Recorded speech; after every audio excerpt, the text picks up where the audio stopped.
Morning, YouTube. I don't know how to start this. I got a very interesting thing the other day. Actually, I think it was yesterday or the day before. Our refrigerator pretty much died. You know, it literally, and this is the real thing that happened, not a symptom. The air conditioner literally bled off all of its freon over time and got to the point where it wouldn't keep anything in the fresh food compartment, and it wouldn't fully freeze in the frozen compartment. You know, and a lot of people say, well, that's a dirty evaporator, or that it's not defrosting. That's what I thought at first, or that it's dirty coils. You know, that your condenser is dirty. But after doing all of the preliminary stuff, short of hooking gauges up to it, I'm pretty sure it's out of freon. But anyway, we got rid of that one, and I went down, and I laid down $160, and I got a big Magic Chef over and under. The first one was a side-by-side. Anyway, I got this other one, and you know, it was sitting out there in the place where it was being sold, and it was holding a temperature of 0 degrees in the freezer compartment, and like 32 in the fresh food compartment. Why do I keep mispronouncing that? I promise you guys, I've actually gotten enough sleep. I don't know why I'm having these speech problems today. But anyway, so it was holding a nominal temperature. It wasn't the best, but it was sitting out in a 90-degree area, you know, and it was kind of in the sunlight. So I'm figuring, okay, this thing's working. You know, the jug of water is frozen in the freezer compartment. What I didn't realize was how long that jug of water had been in that freezer compartment. I got the thing home, and you know, I checked it out when it was there. It wasn't dripping or anything that I could tell. Of course, you know, the drip pan, everything looked in good shape. The machine looked fairly new. And the guy said, "Oh, this thing will freeze a jug of water," and you know the whole yin-yang, you know. Short of having a set of gauges, there was no way I could inspect this thing or even know what I was getting into until I got it home and actually plugged it in. But we got it home, and I plugged it in, and the thing was taking forever. It wouldn't even get to 1. Okay, initial setting on the disc, the little knob up in there that you turn to set your temperature, initial setting is 4, and most new ice boxes, or even fairly reasonably good condition ice boxes, they'll get to their initial setting pretty easy, pretty quick. It just wouldn't make it, and the food was not getting super cold. So I let it go. I figured, well, you know, the insulation in the box is hot. It's going to take a little while to catch up, you know. It never really did, and then it cycled, and I thought, okay, it reached temperature. No, it didn't. It cycled because the defrost thermostat timer, it has a timer. It goes through a defrost every so many, I don't know what the hours are on it, but it goes through a defrost cycle. There was no frost to defrost out of it. The drip pan was completely dry, and yet on the floor I started to see water. So I go back there, and this is my gripe. If you don't know how to charge refrigerant into an air conditioner, if you don't know what you're doing, and you don't have a gauge or a set of gauges or any concept of anything about it, you have no business. You have no business when your fridge starts acting up, going down to this place and getting one of these. You have no business. Now let me tell you what happened. That water that was dumping out of there, I thought it was maybe the drip line came off the back of the evaporator, you know, and it's dripping down inside the case instead of defrosting and dripping into the pan. No, that wasn't it. All that stuff was in place. I took the back off. What I did notice was all around, in a place where there shouldn't be water, all around that compressor and that condenser fan and all that, there was a pool of water everywhere. So I'm like, what the heck? There's no drip lines. There was no water above it anywhere. You know, where could it have dripped down from? And then I noticed that the suction line at the compressor, it had been off for a while, so I wasn't entirely sure. The suction line at the compressor was wet. You don't want that. You don't want that. You should never see sweat on the suction line right at the compressor, or even on the back of the line on the back of the fridge, which was the case. I turned it on to see what the heck was going on. The minute I hit the power, frost, everything on the back, everything down the suction line, frost, solid frost, and growing and growing and growing, big old snowpack. And the compressor got so cold it was sweating. The whole can of the compressor was sweating. So liquid refrigerant getting down the line. It wasn't boiling off. Well, it was, but it wasn't nearly fully boiling off in the evaporator coil like it's supposed to. Comes out the back and it's going down to the compressor. How that compressor did not slug liquid and destroy itself is anybody's guess. Now what I figured out, I had to use the frost line method to get the charge right, because the service valve on this thing on the low side had a safety, and it would not let liquid out easily until it got below 10 psi G, 10 psi. So I had to sit there. It would like trickle it out if you just barely touched the stem of that Schrader. If you screwed a gauge on it, it wouldn't do anything. It'd just sit there and look at you at 0 psi, because the thing had a safety that would go, you know, when you push in on it. So when it got below, it took me all night. It took me all night to sit there and just piss stream that huge amount of refrigerant before that frost line even began to recede. What you want to see on the back of a fridge, you don't want to see frost all the way to the compressor. You might see a little frost right where the line comes out of the back of the box. That's a normal charge. You want to see a little bit of frost right on the end at most. You know, if your fridge is working right, that coil inside there, when the gas enters the coil, it's at 100%, or it's got a little vapor in it because, you know, a little bit flashes to a gas the minute it comes through the expansion valve. But in that coil, you have probably about 90% or better liquid at the bottom of the coil. And as it works all the way up, it gets about halfway up, you want quite a good bit of that liquid boiled off. And then when it gets to the top of the coil, before it comes out of the top and goes back to your compressor, you want all the liquid, or most of it, at least 90-something% of it, you want boiled off. This is where the term superheat comes in. When that liquid is boiling, when you have liquid in that coil,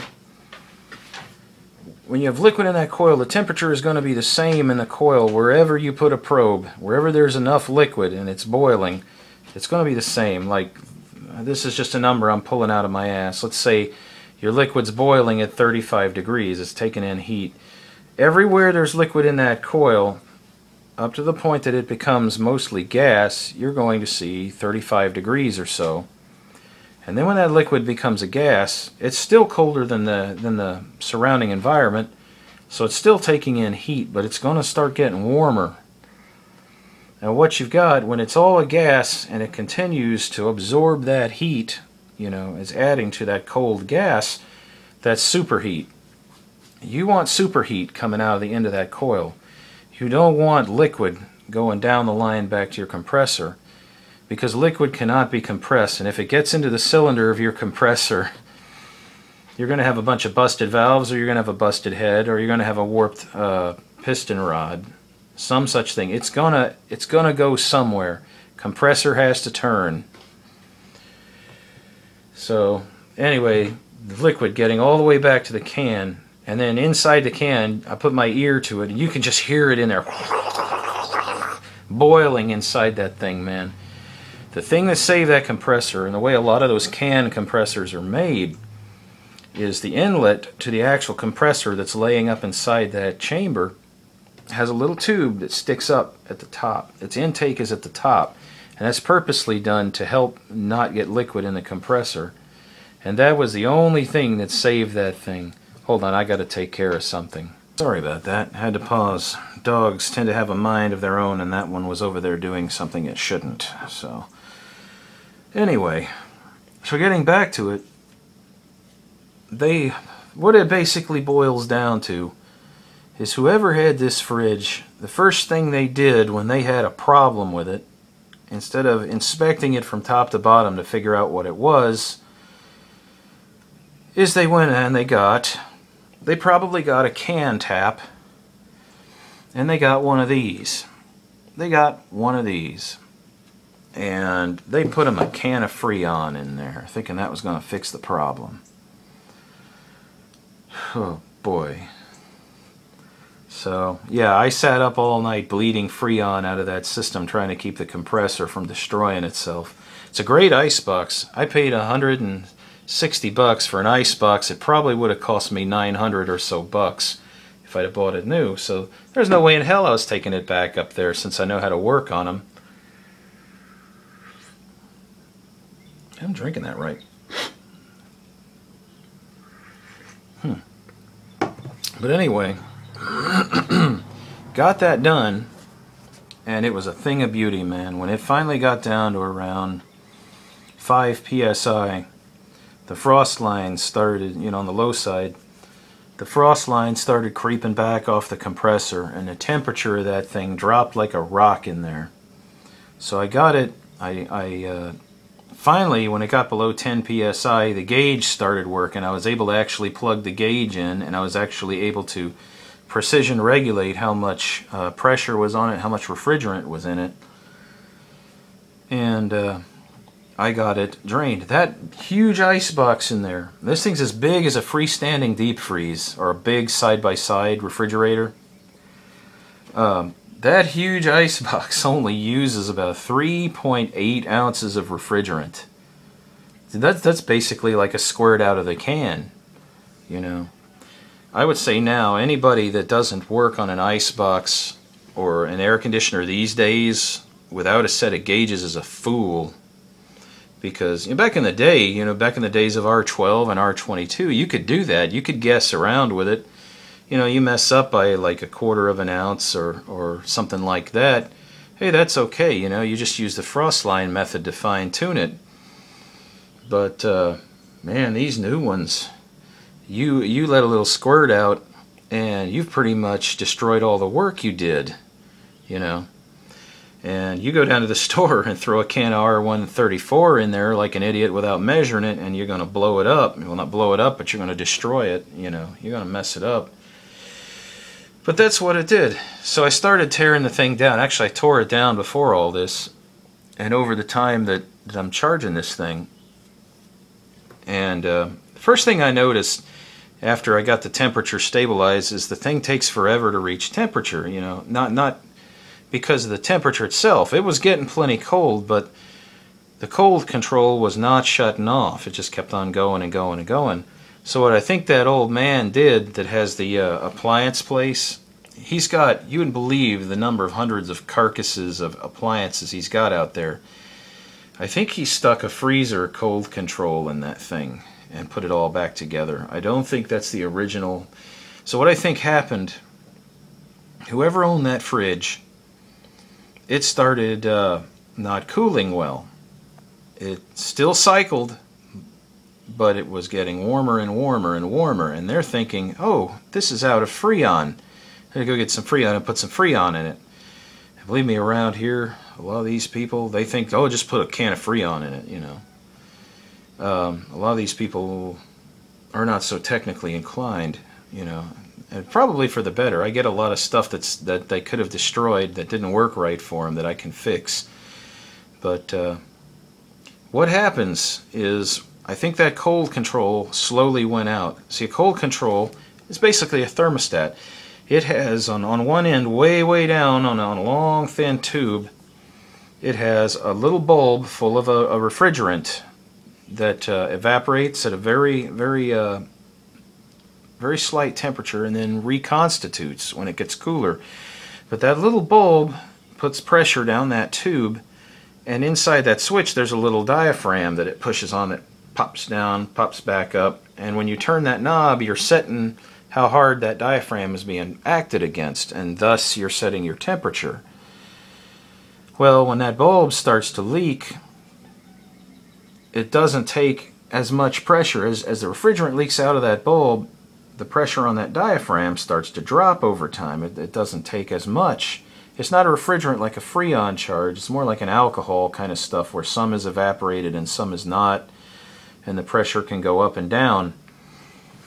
But as that stuff leaks out, it can't make that pressure, you know. So it starts thinking, oh, it's cool, I'm going to shut off. Because as the temperature inside the box drops in normal operation, the pressure is going to come off that diaphragm because the pressure in that bulb drops. The same thing is achieved when the freon is leaking out of the bulb. So the thing is getting, it's reaching its set point faster, and your food is getting warmer. And when all of the refrigerant is gone, or when all of the stuff in that sensor bulb is gone and there's no pressure, it won't ever switch back on again, you know, until you change it. But what I think they did, not the guy at the appliance yard, but whoever owned this, it was brought to them because it wasn't working right. That's, you know, they trade them in for other ones. It was brought to them because it wasn't working right. And I can bet you that the first thing that the people that owned it tried was they tried dumping a bunch of freon in it to try to make it work. I must have drained, that thing only uses like 3.8 ounces. And I can guarantee you I had to have drained at least, because I went all night with this thing, I had to have drained at least 12 ounces of refrigerant out of that thing. It had to have had 4 times at least the amount of refrigerant it was supposed to have, you know. So before you do anything with one of these, don't just run to the store and get one of these. Don't. If your machine is losing its cool and it's doing it gradually, check the other things first, man. The most common thing that screws up in those things, you're going to lose a condenser fan motor, not condenser fan, the fan motor in the freezer compartment, the evaporator fan. Those are a chief point of failure in a lot of those things. It's usually the weakest link in the system is that. Go in there and listen.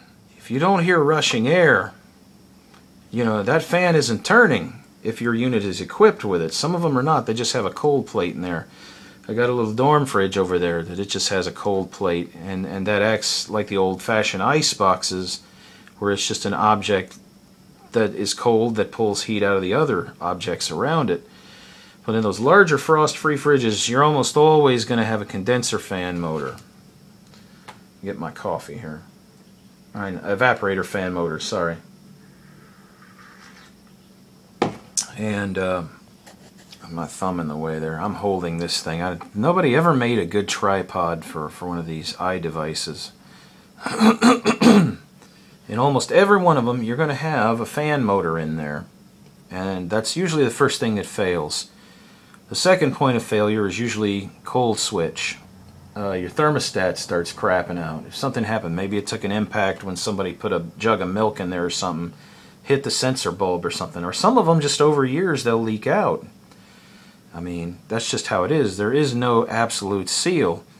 You know, your refrigerator's got solder holding all your coils in there, but over many, many, many years, it may still leak out. Nothing is absolute. But anyway, that's the first thing that usually fails. And when that fails, oh, and the most common point of failure, aside from the condenser fan motor, evaporator fan motor, is a frozen coil. If your coil freezes up, it starts forming a block of ice around it. Then you've only got that block of ice to cool that huge, big ice box, and the only thing your compressor is serving the purpose of doing is keeping that block of ice there. The coils are no longer refrigerating the box. They're keeping the ice frozen. So you have to defrost it. If you have that and you have that on a constant basis, then most likely your defrost timer is stuck or broken, or the heating element that defrosts your coil is burned out, or there's a wire somewhere in between burned into. Either way, if that's the problem you're having, it's going to be a constant problem, so you better have a technician look at it, but it's still a heck of a lot better than breaking the cooling loop open and dumping a bunch of freon in it, you know.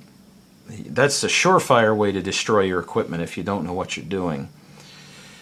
Very few air conditioners or refrigerators require freon all the time. You'd be surprised. I've had units that have set for 20 years, you know, before I had them. they still have their initial charge. They've not had a service valve attached to them or anything. It's actually not a common thing these days to see a freon leak, you know, unless it's subjected to a lot of physical force, you know, impacts, vibration, things that can weaken the solder joints. But and that was the case with that one. You know, somebody just went out there and they bought him a saddle valve and popped it on there and started dumping the coolant in.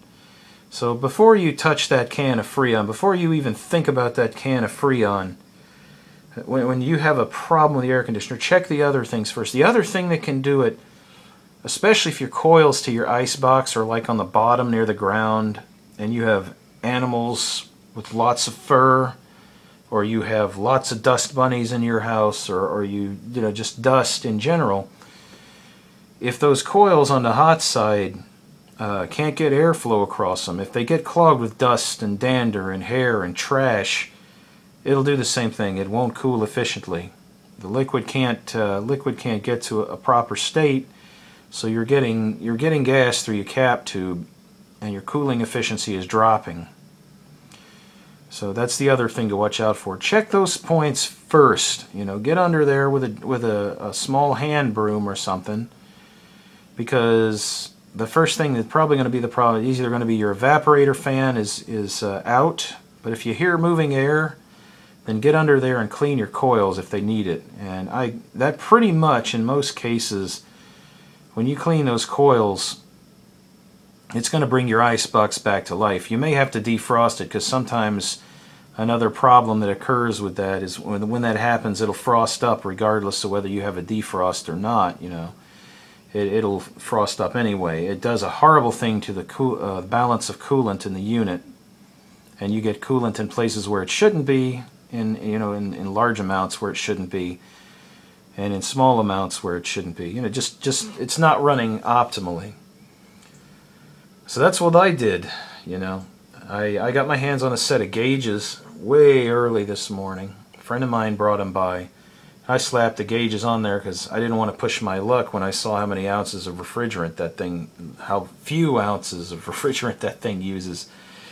So I slapped some gauges on there, and I slowly began, you know, after I got down to where the Schrader valve would actually operate. Yeah, that thing, it had an enormous head pressure, or not head pressure, but low side pressure on it for that safety in that valve to be kicking like that. But once I got it bled down to where the Schrader worked, I put the gauges on it, and I started pulling the remaining refrigerant and getting it down to its operating pressure and watching the frost line. I didn't get the frost line exactly where I wanted it, but I know for damn sure that the compressor's not getting liquid now. And the box is actually cooling fast now, so I know I'm within the operating range. But man, oh man. But, you know, somebody else's stupidity got me a $900 ice box for just a night's worth of work. You know? So there you go. It wouldn't have happened any other way. God knows I'm on a shoestring out here. But I'm not going to get into the philosophy of it, but that's all I'm saying, you know. After my experience with this and seeing what was done to it, and I've seen a few, when I was doing HVAC in tech school, I've seen what overcharges can do. That's the other thing. Frost on your suction line is not always an example of an overcharge. Now, a cap tube system, it most likely is, unless you've got a thing like a window unit, which there's a whole lot of other weird variables that come into play there. But on a refrigerator, frost to your compressor is not good. That's almost always an overcharge. And if your compressor is sweating, you know, and it's cold to the touch, it's damn sure an overcharge. So, but anyway, that's what I did last night. And we have a new fridge. I'll show it to you. Here it is, in its new place. This is where I serviced it all night. I had to flip it around, take the back off of it, but this is what I got. It is a gargantuan Magic Chef. It still needs a little cleaning, but I was in an emergency situation, and I had to get the food in there, what little's left, mostly frozen. But yeah, it's missing the basket, but that's nothing. It's still got its crisper drawers, and they're settable. So we never ever used a snack drawer in any of these things. But anyway, yeah, got plenty of door storage. Everything's good. And then, you know, finally we got a freezer compartment that is not constricted. Those side-by-sides, I never liked them because you can never get anything really big into the freezer compartment. This is also equipped for an ice maker if I want to put one in, though I probably won't. But yeah, and see, plenty of door space. Very good unit. Now that it's all working, I got the Schrader valve good and tight with its cap, so if it does have a seasonal leak, it won't cause a problem. But a lot of work went into getting that to work. It's all my Minecraft stuff. I got to put all that back together. Yeah, that's my vice. I like playing Minecraft. But pretty neat machine. When I opened it up and I saw the condenser assembly in there, it's amazing on these higher end units how they make those. It's a very, very efficient setup. One of these days I might pop it open and show you, but it has a condenser coil in there like nothing I've ever seen before. The way it's designed, you never have to worry about dusting that thing out or cleaning it. The way it's designed, it will never collect dust. Maybe fuzz or fur, because that's a larger object, but dust will never affect this coil. And I might do a video later if I have to put more freon in it or adjust the refrigerant level up or down. I may do a video on that and show that to you. And that's not a stain. There's actually a shadow off of something somewhere. But this is what we got. Giant Magic Chef. I mean, it's the size of that 500-pound side-by-side that was in here, that old one.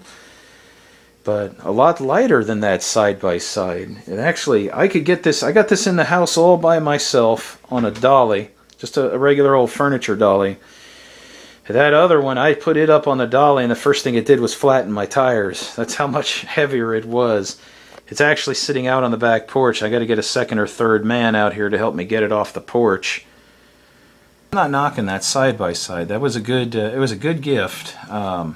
One of my uncles gave us that side-by-side to use when we first moved into this place, and it did its job pretty well until that last little hiccup. It cost me a month's worth of food when it messed up because we had nowhere to put it. We just had that little dorm fridge, and that can't even hold a third of what we've got in there, and nothing frozen.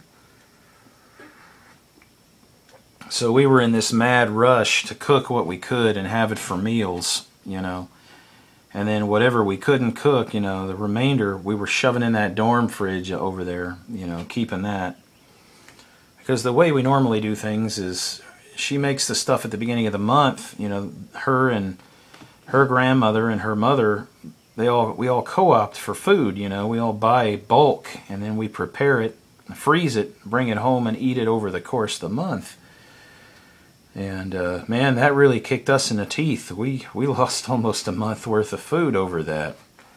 So that thing there had to be replaced. It cost me more than I wanted to pay because I was kind of against the wall. But you know, you got to have it. You got to have it. You got to have it. You know, it's that or eat canned food for a couple of months. You know, canned food's not bad, but man, after about 3-4 weeks eating chili and beans and ravioli, who wants to do that unless you have to? So anyway, that's what I did, and I just thought I would share it. I don't care if anybody comments. If you want to comment, yeah, let me know if you've had these same experiences. If you're gonna comment and criticize, let me tell you, this is what I use. You see this down here?